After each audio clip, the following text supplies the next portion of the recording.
ka dyan, ha? Kundi ikaw hahampasin ko! Sige! Sige! Sige! Gawin nyo! Kesa dito sa batang walang kalaban-laban sa inyo!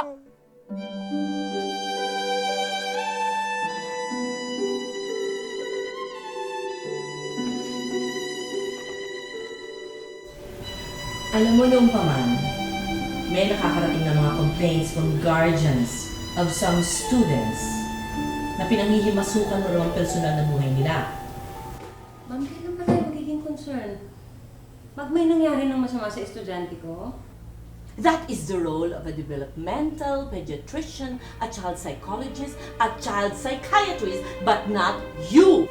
Anong technique pa ba ang pwede i-improve para sa mga estudyante hindi naman nakakarinig, hindi naman nakakapagsalita? Meron.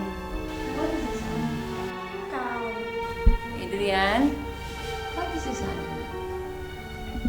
Yeah, you can do it.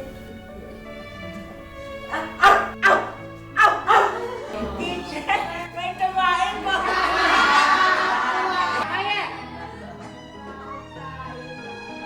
Kaya kita pinatawag dito dahil napansin ko sa record mo na iba ang pangalan ng ama mo. Doon sa ibang files, iba rin na nakasulat. Malaking discrepancy yan sa record mo sa paaralan.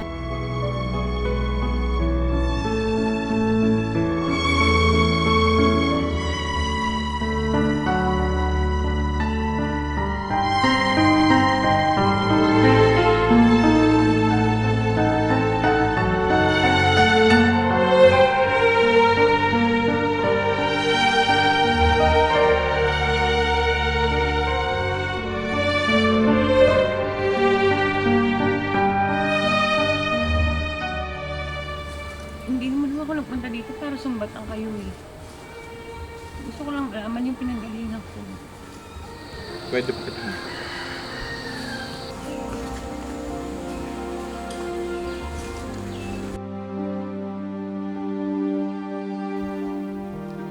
Hihintayin pa ba nating mawala ang isang mahalagang tao para maisip natin ang kanyang halaga sa atin? Hahayaan ba nating dumating ang sitwasyon na maaari nating pagsisihan? Kung may panahon pa para itama ang mali, ang pagmamahal ay galing sa puso at diwa. Ang pagmamahal sa bayan, pagmamahal sa magulang, sa anak, paaralan, sa guro, sa iyong estudyante at sa kapwa-tao. Ang pagmamahal ay binibigay